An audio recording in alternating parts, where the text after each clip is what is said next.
Okay. Okay, Father Elias Tabuco. Father, ibadyo ka, no, sa paghatod ni Father Jerry Lawrence na to, ano, diri sa Don Victoria. So, yung mensahe ni mo, Father. Ako kalipay no nga sa makausawa na pod no.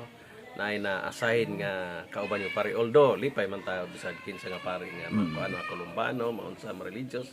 Apan kung lokal na gani mo na ang pag padaya gayud nga kita mismo nga diri nga lokal nga simbahan, diri pod magagikan ang pari pod pas nindot no nga sa Jerry gigan sa Bonifacio na pod sa diri. Dako-dakong kalipay nga nahimo pod siya nga Kora Paroko. Una nga Pilipino diri sa Dunbig. Sa tanan nga atong mga diri sa Archdiocese of Sami sa uban pang mga kuha no.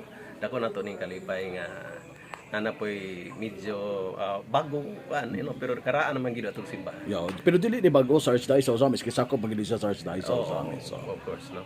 oh. So padayon tani ni atong pagtuo sama sa gingon ni Bishop no nga tinabangay gingon man ni Father Siri ang katawhan magtinabangay tungod alang sa gingharian sa Dios. Imong mensahe usab sa mga katawhan sa Don Victoriano nga na sila yung pari nga diocesano.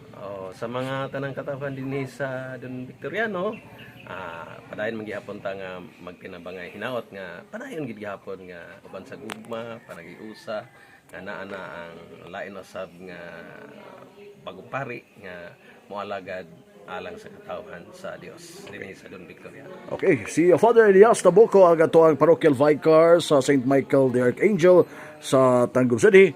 Uban ni Father Darrell Rosales, Father Dexter, no? Ug sa mga kaparian sa atoang Archbishop Bishop Martin Bawad na karon sa Don Victoriano, Misamis Occidental, kung kinsa giubanan ni nila no si bagong Kora Paroko Father Jerry Lawrence Totoan.